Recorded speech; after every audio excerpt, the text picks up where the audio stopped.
Hey everyone, welcome. This is Jason Clemens, Doctor of Chiropractic at the Rock Health and Wellness Center, and this is Life with Jason Clemens, DC. We are coming to you on this Good Friday, April 18th. We're live in the Rock Health and Wellness Center studios, and we're live on 98.7 Walk by Faith Radio, 1420 AM. We're on 987radio.com. We're on all of our social media pages. In case you're not sure, we're on Facebook at the Rock Health and Wellness Centers. We're on YouTube at Health from the Rock, and we're on X at Jason Clemens DC. So, hope you guys had a good day. It is Good Friday, and Jesus knows where I am. So, He's alive. This was a horrible day, one day in history. We celebrate, we recognize. I don't guess we celebrate it. We recognize it, and it was. We've had a lot of time to talk about it this week in our office. We're Christian folks in our office. We believe that there's a spirit that runs the body. This weekend is, everybody knows what this is all about. So I'm here and I'm working and I'm with you. And we're going to talk about health like we do Monday through Friday, because every single day that we're talking about health, Jesus is with us when we're doing it. Because otherwise there ain't no sense in talking about it. I don't think. We're just so that's the way that's what we're doing. That's what I recognize. I just want to recognize this day, and then I want to get on with it. I hope you guys are doing good. We got a cool show for you tonight. We're going to talk about advanced muscle integration technique. We may have talked about it on the show sometime ago, but it's really cool. It's a really cool technique. It's a piece of the pie in my office. In some offices, it's the piece. It's the whole pie. But in my office, it's a piece of the pie, and I've come to appreciate it over the years. It's been 10 years now this summer when I actually went and started my education in 2015. I think it was started in June of 2015, ended up in the early part of 2016. It was 8 months that we had to go up to Utah to a guy named Dr. Craig Bueller and learn this technique. And so I've had an opportunity to work on it for a while. I've had an opportunity to see how it works in clinic. It's been 10 years, and I wanted to share it with you tonight. Just wanted to share some thoughts with you, because there's some work that we got to do on some people, and I really wanted to kind of explain it and the best we can, and especially in the ankle area, in the foot and ankle area is kind of where I wanted to kind of get into it tonight. So that's what we're going to do. If you have any questions, you can send me a text, 806-794-0400. If you have any thoughts, you can send it to us on social media, and I'd be glad to answer any of those. If you're watching this show later on in the weekend, which a lot of you probably are, because you've got things to do on this beautiful night. But if you're watching it later on and you want to send a text, please do. That's my office phone. 806-794-0400 is my office phone number, and it's a cell phone. It's right here. I keep it with me, and while we're doing the show. So if you got something you want to ask, you can send it. I get text.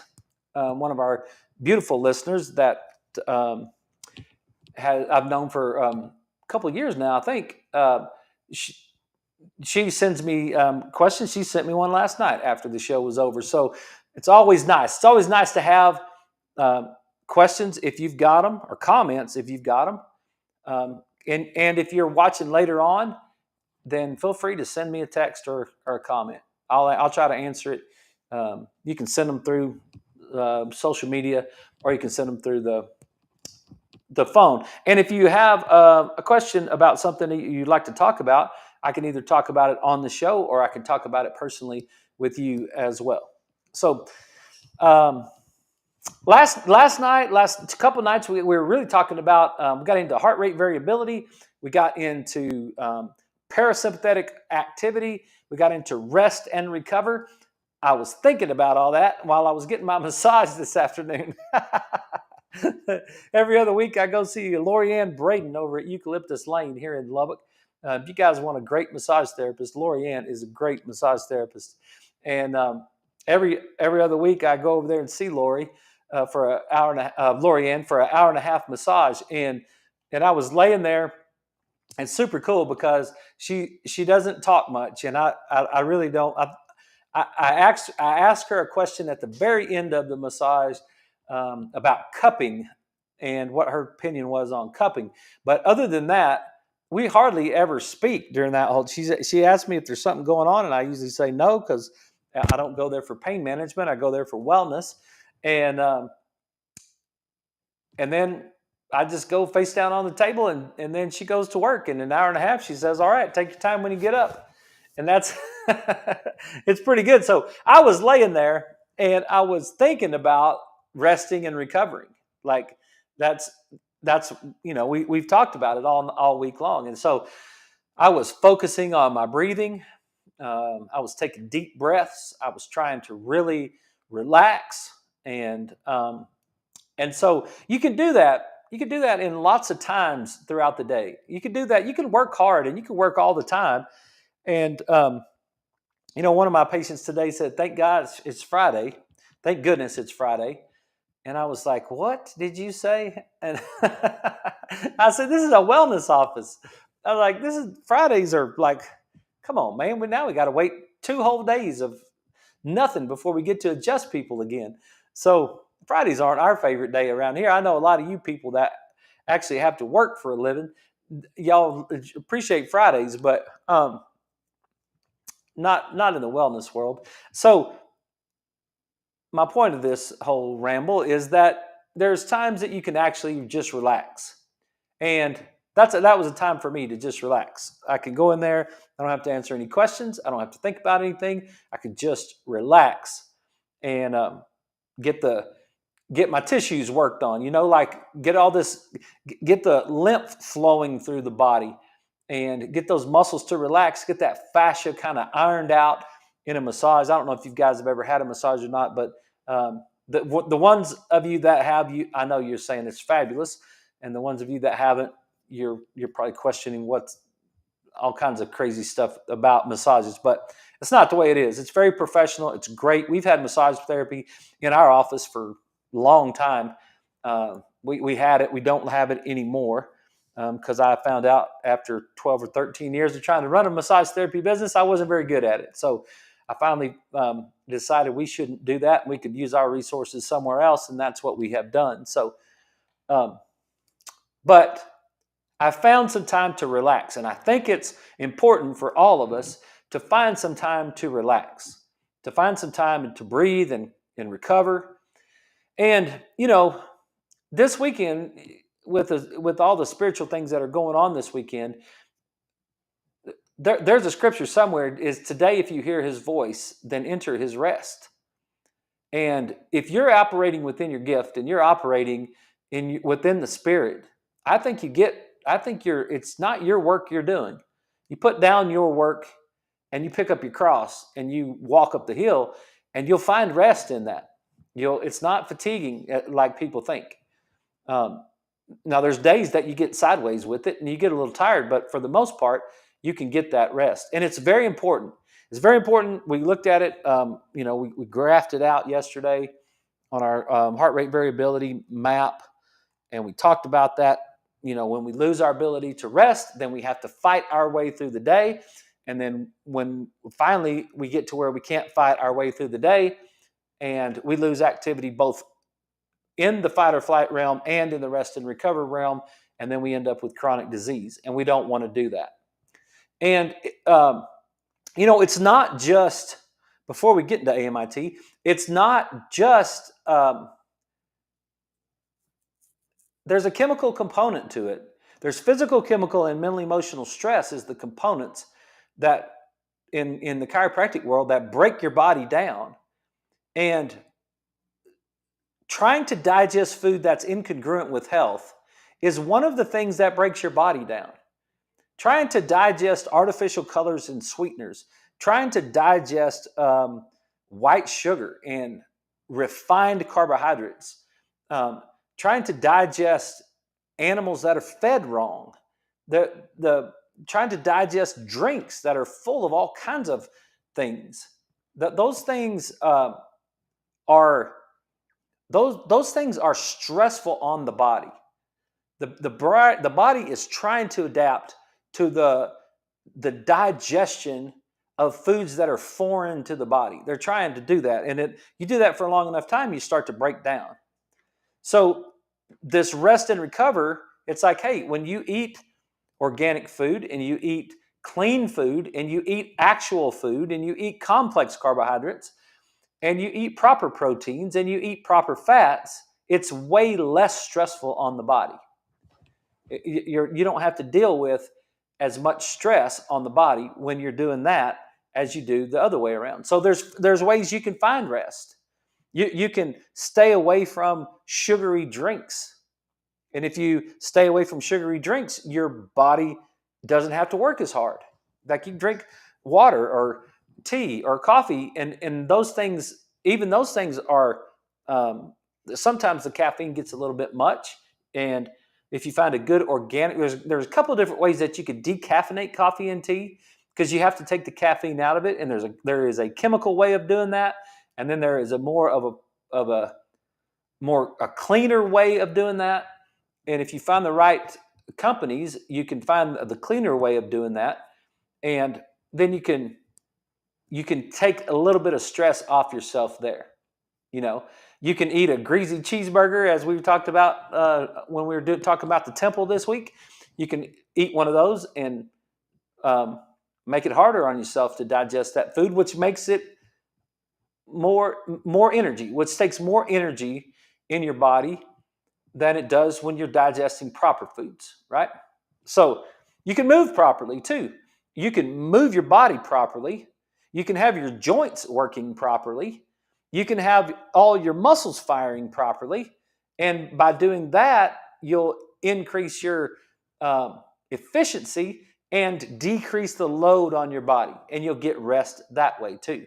So when we talk about parasympathetic activity and we talk about we want to increase that parasympathetic activity, want to increase that rest and recover, there's lots of ways that we can do it.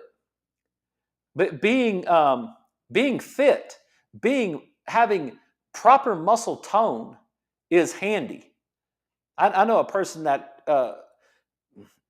does not have proper muscle tone, and man, it's a struggle to move because their balance is a problem. Just think about all the things we do in a day where we have to sit down and stand up. And if you don't have proper core strength and you're trying to sit down properly and you're trying to stand up properly and then you're trying to walk properly, but you don't have the proper core strength, that's very taxing on your body. So getting yourself to be a little bit more physically fit and getting yourself to make sure that you've got good muscle tone is another way that you can decrease the load on your day. So exercise, eat right, get some sleep, say your prayers, have a social life. Don't forget ever that the number one thing you can do for your brain is to be social. Be social. Okay? All right. That's enough of that. Let's talk about AMIT tonight. And I got a bunch of pictures that I just copied, so I kind of got them all over the place, and so it'll be a little bit kind of messed up. But let me see if I can. I'll just kind of get some of these out. So this first one. So in 2015, MJ and Katie were working with me. My friends over in Roswell, and we all got together. We were trying to decide, hey, what should we study? And Katie was getting her diploma in pediatrics, and MJ was really big in neurology. And so I thought, I've been listening to this AMIT. My old partner told me, hey, you should go learn AMIT. It's really a cool thing. And so I said, that's what I'll do. I'll just go learn AMIT, and then I'll bring it back together, and we'll share all the stuff that we got, and that'll make us better as a team. And so that's what we did. So I went up to Utah, and I learned this technique that's, hang on a second, and let me open this one. But I learned this technique called Advanced Muscle Integration Technique. AMIT, Advanced Muscle Integration Technique. Now, what does that mean? It's just a title that Dr. Bueller made up. It doesn't have any sort of, there's nothing like, majorly spiritual. There's nothing scientific or spiritual about it. He just made it up. It's his own technique, but it took a long time. It's a technique of turning on a muscle that has been neurologically turned off, and I do want to talk about that here for a second about what that is. But that is the technique, and then this is Dr. Bueller himself. And he really has dedicated his life to fine-tuning this technique, really studying it. He learned it from a mentor of his when he was in chiropractic school years ago. That mentor ended up getting killed in a car wreck in England, I think. And then Dr. Bueller just picked it up, and then he took it, and I believe he still teaches it. But it's up in Utah, Salt Lake City, just outside of Salt Lake City. Dr. Bueller was the team chiropractor for the Utah Jazz basketball team for 20 years or something, 22 years, I don't know. He was the team chiropractor for the BYU basketball team while I was there. He had just taken over that responsibility of taking care of those guys. So it was pretty cool because when we were up there, John Stockton, if you guys remember John Stockton, he was, he's an all-star. He's on the Dream Team with Michael Jordan and Larry Bird and all those guys. And he played for the Utah Jazz for 19 years, I think. And John Stockton actually came in one day. It's funny, Dr. Bueller said, hey, John Stockton's going to show up here in a minute. And so he just happened to be in town, and he did. He came by, and that's him right there.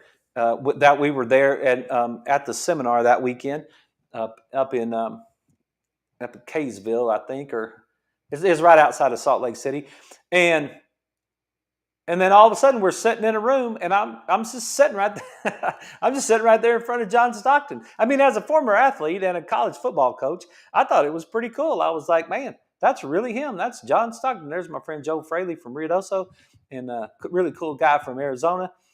And we were all learning this technique together. And what had happened is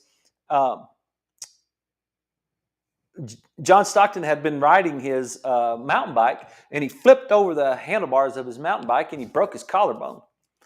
And so he called Dr. Bueller, because Dr. Bueller took care of him like 17 years out of his career, or 19 years out of his career, or whatever, with this technique, this AMIT technique. And so they got to be really good friends. And so he called Dr. Bueller and said, hey, what am I supposed to do? Dr. Bueller said, well, you got to let that bone heal first. And then once you let that bone heal, then come to Utah and we'll work on your shoulder. And that's what he did. He was actually the guest speaker at College Game Day. And so he went up there. Michigan was playing Utah in Salt Lake. And they got John Stockton to be the guest speaker that day. And they took him over there. And after he got done with that, he came up to Dr. Bueller's office, and we got to sit and visit with him. It was really cool. He was really nice. He shared his story about how he got in to see Dr. Bueller, how that whole relationship started, and some of the things that the things that he went through during his career. It was a kind of developmental thing, and it was really cool, and it was really nice, and he was fantastic to visit with. And we got to spend a little time with him while we were up there learning the technique. So what is the technique? And what does it mean?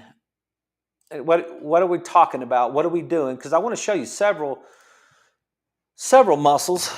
And we're just going to move this down just a little bit. So there's a thing that happens, and it's really cool if you can kind of understand this, but there's a thing that happens.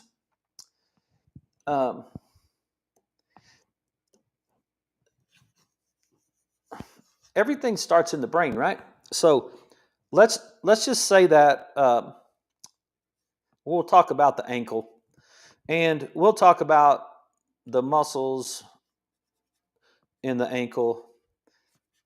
And let's just say that's your leg and that's your ankle, and there's the muscles there, and there's nerve supply, right? There's nerve supply that's coming down there into all of those muscles.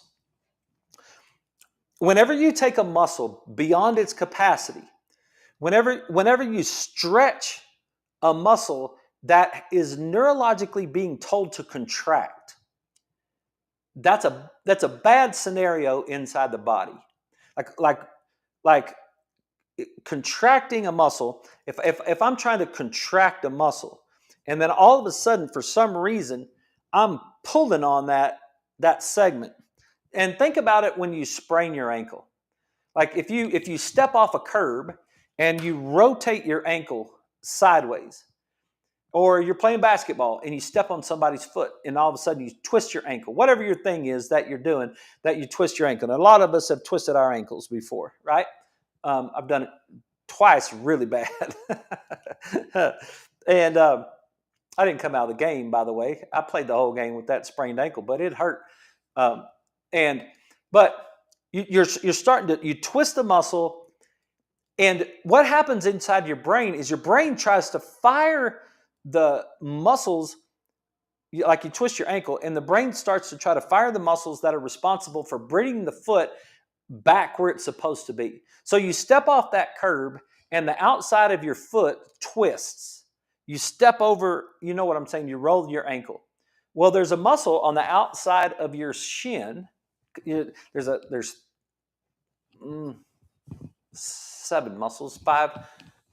five muscles on the outside of your shin. Your peroneus muscles that are responsible for bringing your foot back out to get it out from underneath you. So if you were just to look down at your foot and you were to turn your foot out and like pull the outside of your foot outward, you would be firing those peroneus muscles. And what happens is when you step over the curb and you start to stretch the muscle, but the brain is sending a signal to the muscle to tell the muscle to contract. Can you imagine the problem that we now have? We've got this muscle belly, and when a muscle contracts, right, it's attached to a bone on both ends, and when it contracts, it's pulling these fibers basically together. It's kind of ratcheting them up, but it's pulling the fibers together to shorten the muscle. That's what muscle contraction is. It's to shorten the muscle. So how does the muscle know that it's supposed to shorten? Well, the brain is telling it to shorten. So the brain is innervating that muscle all the way through there. And that you've got that nerve innervation from the brain into the muscle, and now you're starting to, and this is all happening in a microsecond. You're starting to roll over your ankle, and then as you roll over your ankle, your brain sends a signal to that muscle to pull your foot out from underneath you. But the weight of your body is in your foot is caught up underneath you, and the weight of your body is pressing down, and the weight of your body is more than your peroneus muscles can handle. And so what's happening is the muscle is stretching. If I've got my bicep and I've got my bicep in contraction, but I'm pulling my arm away from me while my bicep is in contraction, that's bad. And that's what happens on that ankle. You start to roll, your brain sends the signal to pull your foot out, but the weight of your body is stretching the muscle. And now we've got a serious problem because what we could do is we could actually tear the muscle. You could like rip that muscle in half. Well, you've got safety mechanisms like like a like uh, a box, electrical box, whatever, a breaker box. You've got a breaker box system that's inside that muscle. Then it's designed as the muscle starts to stretch, as the muscle starts to lengthen, while the nerve is telling the muscle to contract. That then what happens is we have the first breaker that's going to trip, and that's going to be right in the middle of the muscle itself, and it's going to try to turn the muscle off. It's like whoops, and then you've got a section that's called the musculotendinous junction, where the muscle fibers turn into tendon fibers. And then you've got a tendon, and the tendon actually attaches to the bone, right? Your tendon's attached to the bone. So when you have this moment that you've gone past your first breaker box and it tried to turn it off, but it didn't get that muscle turned off fast enough, then you move to your next one in that musculotendinous junction, and then now we're trying to shut that off again. And we're up against a break, so let's take a break, and then we'll come back and I'll explain this, and then I want to show you the muscles of your ankle and exactly what AMIT does and how this whole mechanism works. I think it's pretty cool, and I think you'll enjoy it. So you guys stick around. This is Life with Jason Clemens, DC, and we'll be right back right after these messages.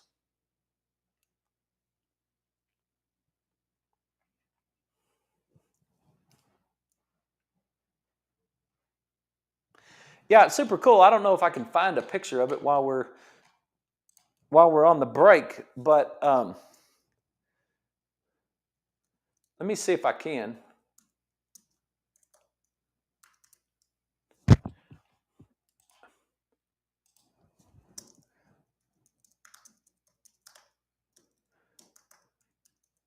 Because you can look at it under a microscope, and it's pretty cool. Let me see if I can find a good picture.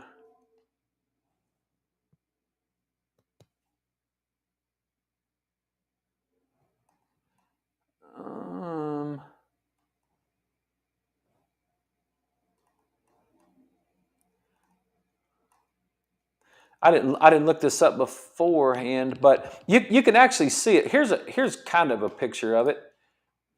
No, can't have that one.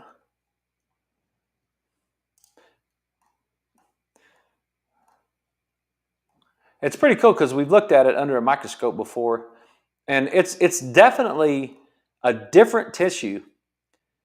Like it actually changes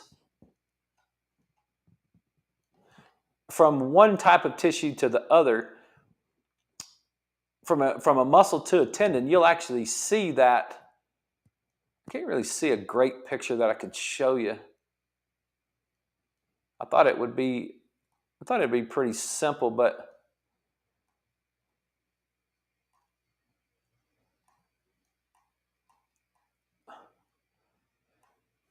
I'm not really finding one. I thought I could look it up right quick because I've seen it before. And if you see it, it's like, oh, I see what he's saying. Like that's two different tissues right there. It's like it just transitions from a muscle into a tendon. And inside there's these little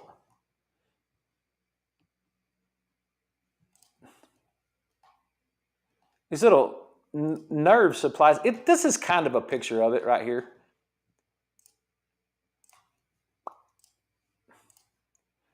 I'll show you that, and it's that. This is not just 1 second. Okay, everybody, we're back. This is Life with Jason Clemens, DC. We're talking about AMIT tonight, and I was just trying to show the people on social media during the break a picture of the musculotendinous junction. But this is kind of like this little picture that I'm showing you now is kind of like the nerve receptors that are in that musculotendinous junction, and they're called Golgi tendon organs. So you got these little nerve receptors inside that tissue that are connected to the they're connected to the nerve. So inside this Golgi tendon, inside this so you got muscle, and the muscle part of it is coming in there, and then it's transitioning into tendon, and inside there you've got nerve endings, and there's these little receptors, and they're kind of circular, and they're called Golgi tendon organs, or GTOs. And when that stretches, when those circles become ovals, then they will fire, and they will fire into the brain to turn the muscle off. So that's the second breaker box that we have right there. That second one is like, okay, we got to get that thing shut down. So turn it off. Well, if that doesn't get it turned off, and it's not going to, because if you've ever rolled your ankle over a curb or stepped on somebody's foot playing basketball and you rolled over the top of that right there, there's no possible way you're going to get that turned off. I mean, you're going to fall. Hopefully you'll fall. And that'll be the best option for you, is to fall. What the heck is going on with my window here? Hang on. Yeah. But if you don't get it turned off quick enough, you got one more option. And the one more option is called the enthesis. And that enthesis is that last little place right along where the tendon now attaches to the bone. And I know we've gone over this stuff before, but I think it's pretty cool, and I wanted to show you the pictures. But that's called the enthesis, and you got one more breaker box right there to try to turn it off. Because if you don't turn it off, what you're going to do is you're going to rip that muscle off of that bone, and that's going to be bad. So you got safety mechanisms along the way to try. As you're trying to trip, boom, turn it off. Okay, if you get to this point where it's these little receptors that are in that tendon, and that trips, it may stay off for your whole lifetime. That's one area that may stay off forever. Usually the muscle, the breaker box in the middle of the muscle just resets itself. I've kind of figured that the GTOs are about 50%. Like sometimes they'll turn off and turn themselves back on, and sometimes they won't. So we have a technique in our office called origin and insertion technique, where we're actually working on those Golgi tendon organs to get them to come back to a circular shape so that they stop firing to the brain. So when they fire to the brain's going to turn off the muscle. And then the last one is down in that enthesis, and I've found that enthesis sometimes will last your whole lifetime. Like you have a muscle turn off neurologically, it'll turn off and it'll stay off forever. You sprained your ankle in 7th grade, and that muscle's been off your whole life, and it won't come back on until you physically get in there and reset that whole thing. And that's what AMIT is. It's the resetting, basically, of the enthesis receptors, and it's an accumulation of multiple points throughout the body. So let's look at some of those points, and let me just open some of these up and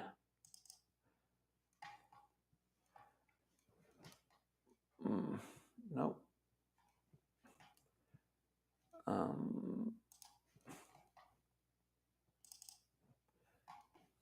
Hang on. I was putting all these together right before the show, and I just kind of made some pictures, and we'll just kind of look at some of them right here. So if we're going to go to work on somebody and we're going to hit the points, this is what it would look like. So this is a one slide out of my book, and that you have these different points. And so this is the soleus. This is just it's like part of your calf muscle. And you can kind of see where in the blue area, You've got an origin where the muscle starts from, and you have an insertion point where the muscle attaches to the bone on the other end. And so this soleus comes up behind your knee, almost to the back of your knee. It's a little bit below that. And then it runs down the back of your leg, and like your calf. And then there's an attachment point that's right there on the Achilles. And then there's another attachment point right on the heel. And so what we do is we match that point up with some point on your body, either what's called a neurovascular point, it's most of the time on your head, or a neurolymphatic point, which is most of the time somewhere on your torso. And these are called Chapman points and Bennett points. You can look them up. They're DOs from the mid-1900s sometimes that were working on all these points. And it's pretty cool because you find that origin of the muscle, and you find that origin, and then you match it up with the point. In this particular case, it's right there on the ear. So you got that little point on the ear, and you do what's called pulsing the points. So I'm going to hold my finger on one point, and I'm going to hold my finger on the other point, and I'm going to wait until I can feel a pulse under both fingers. And I know it sounds weird, and it is weird. And someone said something about it this week, and they said I was doing some AMIT, and they said it was like voodoo or something, some magical type of deal. And I'm like, yeah, I've been doing it for 10 years. I still feel the same way about it. It's a different kind of technique than any other thing that I've ever done, but it's more energetic than it is mechanical. And if you don't believe in energy, just just use the energy ball once, and then you'll be like, oh, I see. But so there's a point. There's a point on the origin, and it matches up. There's a point on the insertion, and it matches up. And then we've got 3 points that are, we've got an acupuncture point, and then we have some organ reflex points. And I know it sounds weird, but there's a point like if you're having a gallbladder attack, you're going to have a right shoulder pain, right? If you're having a kidney stone, you're going to have low back pain. If you're having if you're a female and you're on your period, you might have muscle cramps, which is going to give you low back pain, right? A heart attack is going to refer up into the left shoulder and the jaw, right? We know that that's a thing. That there's an organ-body relationship in the body, and everybody gets it, especially that heart attack. You have my left arm is aching and my left jaw is aching. First question is, are you having a heart attack, right? Okay, so there's a point in your body where that organ matches, and we can find that point, and then that reflex point, and we can just pulse that point. And we pulse those points together along with your acupuncture point. And I've never studied acupuncture, but it's been around for several thousand years, and there's some points. There's the acupuncture point, and there's all kinds of points on your body that can stimulate your nervous system in some form or fashion. And that's, I don't know what all these points are. I just look at the book, to tell you the honest truth, because I haven't ever broken down, all these bladder and kidney and lung and all that stuff that goes along with all these lines. But, acupuncture has really been on the planet for thousands of years working on that stuff. So there's different acupuncture points on the front. There's different acupuncture points on the back. And, there's that's part of the AMIT scenario right there. So I want to show you some muscles of your foot and the muscles that I'm actually talking about. And this is the first one. So this is the peroneus muscle. This is that part of that group of 3 that I was talking about, which is actually 5. But this peroneus muscle is going to attach.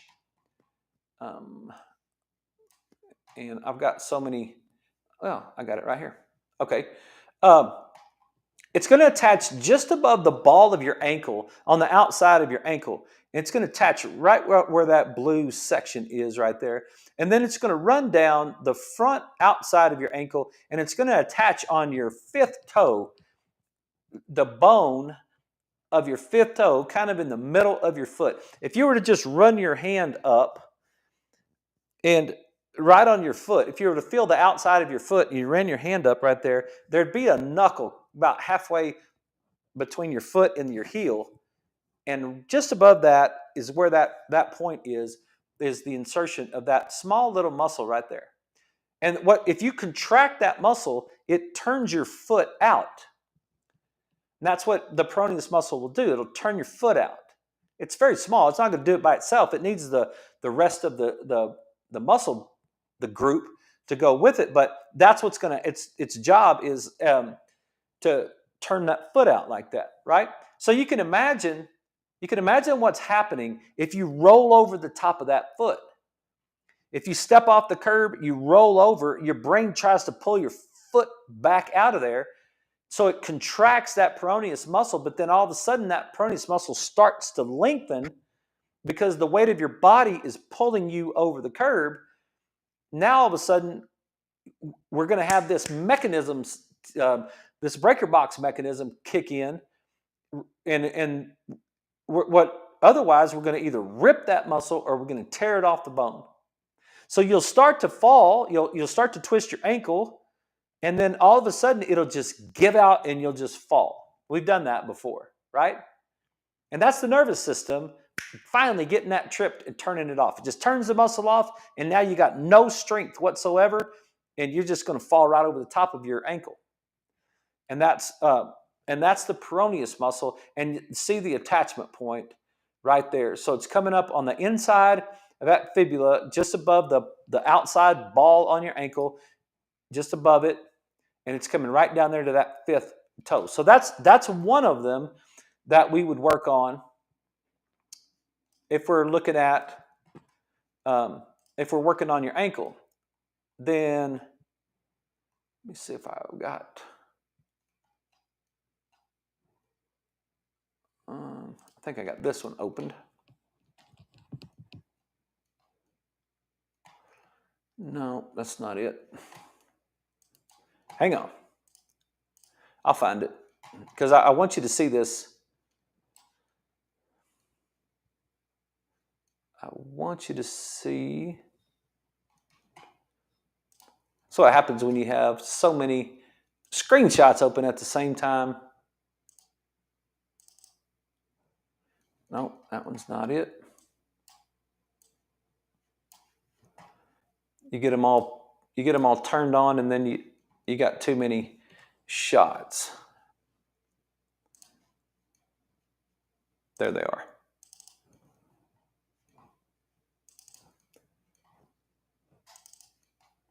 Okay.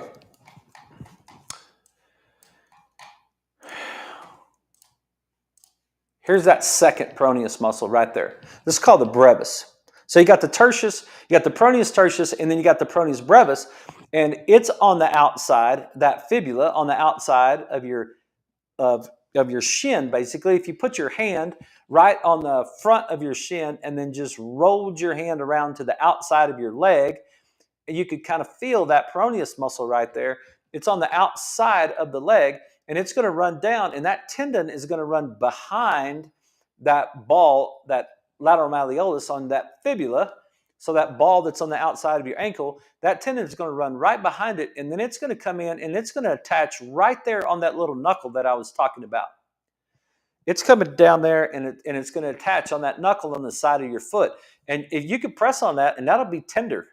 And a lot of times you can press on this peroneus, and that'll be tender. I mean, the brevis, and that'll be tender too. It's up here in your ankle. Sometimes you'll hear people talk about a high ankle sprain. Well, this whole thing gets sprained whenever you roll over the top of that. And this particular muscle has two different divisions. That's why I said there's 5 muscles that we always work on. We work on the tertius, we work on the brevis, and then we work on the longus, which is the next picture I'm going to show you. And then it comes all the way up to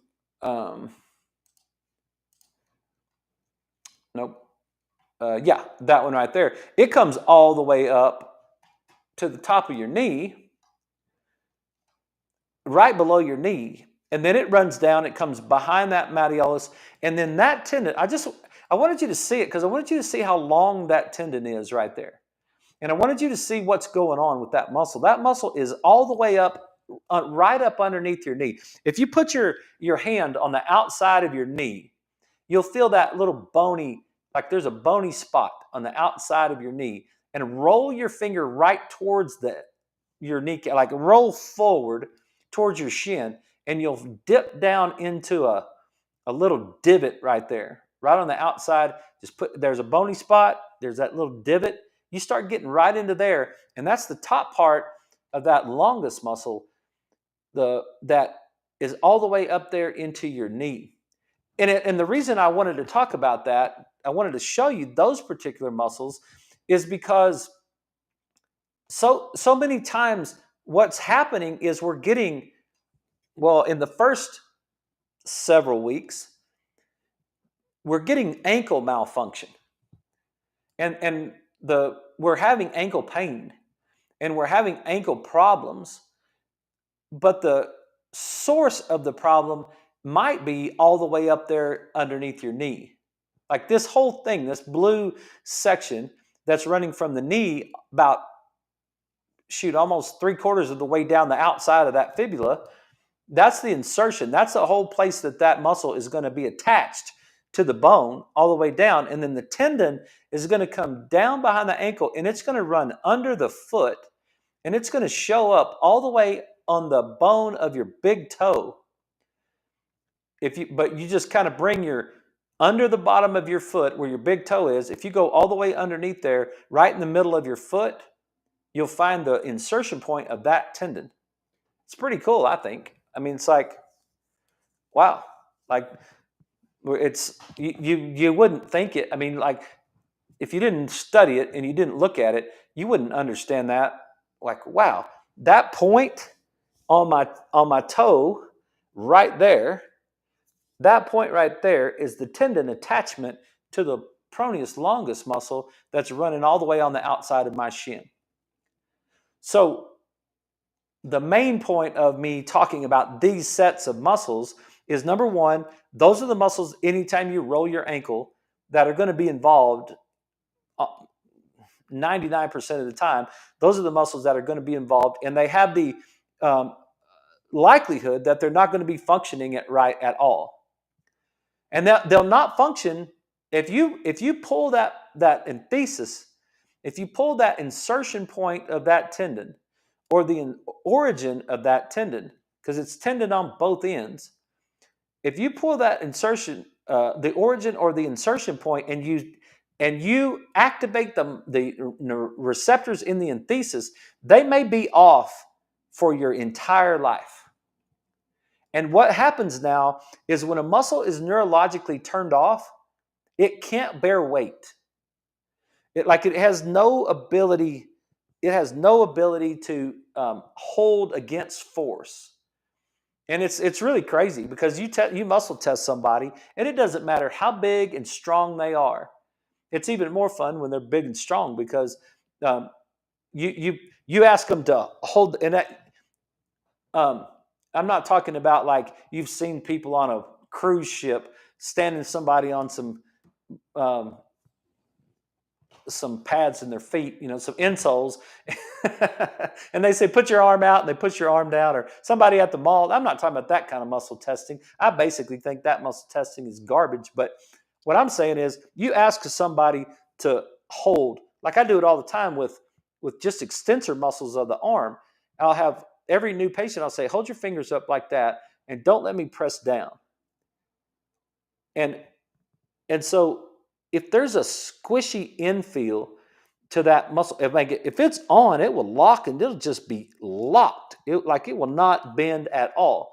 But if it's not, it'll have like a little squishy infill, or it won't hold. You'll just push it and it'll just give way. So when you stand up and walk, and you've got this scenario going on, and you try to walk and you try to load that peroneus muscle, it won't hold. So what's the brain going to do? The brain it knows that. And remember, what the brain won't do is the brain will not put you in a position that it can't stabilize. The brain won't put you in a position it can't stabilize. So when you start to step, now you're going to have to recruit a whole new set of muscles because that particular muscle is not working. You're going to have to alter your movement. You're going to have to alter your gait. You're going to have to alter the mechanics of stepping. You might roll your foot in. You might bend your knee. You might change your hip. You might shift your hips over in one direction. You might change your center of gravity with your upper body, all because this particular muscle is turned off. Because your brain is trying to figure out, how do I do that? How do I walk when that muscle is turned off? You're not thinking about it consciously, but your brain is working through all the scenarios. And what happens is, over a period of time, you start to develop a bad gait. You start to develop an abnormal movement in the joints all the way along your spine or your leg, like your knee or your hip, or the opposite side. A lot of times after a little bit of time, what happens is it goes to the opposite side. So you can have a left ankle sprain. That's the one I sprained in college against Rice, and they kicked the crap out of us. That left ankle sprain, and if we don't get it addressed, you might end up with right hip pain later on down the road because of the adaptation that your body's going through because of that bad foot or ankle that's happening. And so if you do that and for a long period of time, that like it can show up in multiple joints in multiple areas right there. Let me show you a couple of other pictures because I just wanted to show you like the flexors, the extenders, some like all of the muscles that flex your toes and the muscles that extend your toes. A lot of those muscles are up here in your calf. Like your big toe, if you want to flex your big toe, that muscle is coming from, like, it'll come all the way up here. It'll come up in your calf, and then it'll run down and it'll run back underneath there, and it'll attach to your toe somewhere. Like the whole calf, in between the two bones, the tibia and the fibula, all the way down on the front side, you got the tibialis muscles, the anterior, the posterior. You've got all those peroneus muscles, and then you get all these extensors and all these flexors that are all involved in foot function. Okay? And then the last thing I want to just share before I leave, before we run out of time tonight, is I want to share the idea about how the brain could be involved in this whole thing. Because remember, brain activity inhibits, remember this, it inhibits your flexor muscles. Okay? In your lower limb, your flexors would be considered like your calf. Your calf needs to be turned off. Like that's your brain needs to make your flexor muscles relax a little bit. And so if your brain's not doing its job, then you're going to have a tight calf. And if you have a tight calf, then the muscles that are on the front of your shin are going to be turned off because the muscles on the back of your shin are turned on. That's reciprocal inhibition. And I know that's a little confusing, but what I'm trying to share is that you can have an ankle problem that turns the muscles off, and we use AMIT to turn it on. Or you can have a neurological problem that's not turning the muscle off, which is disrupting the way that the foot is working. That's why in my office, AMIT is a part of the big picture of tools that we use and not just the tool that we use. Not saying that it's not great in AMIT offices. I'm just saying that maybe your foot problem is a foot problem, and maybe your foot problem is a brain problem. And we need to address both things. And I have learned that brain first. That's why I say all the time, you had a brain problem before you had a foot problem. Now, if you step off a curb, you definitely have a foot problem. I'm not saying that an acute injury um, is not brain first. It's ankle, no problem. But if you didn't step off a curb and you had this chronic developed foot problem, then we need to address both of those at the same time. That's really kind of why I wanted to talk about this whole thing, is because I really do believe that you got to address both ends of it. So if you're having problems in your feet, just remember it could be in your brain first, and you need to turn some of these muscles on so that your foot will function properly. I know that was all discombobulated, but maybe it was good for somebody. Hope you guys have a great weekend. I hope you have a happy Easter. Hope you get to spend some time with your loved ones and remember what that whole thing was all about. And thank you, Jesus, for raising that temple in 3 days and saving us forever. So you guys have a great weekend, and I'll be back on Monday.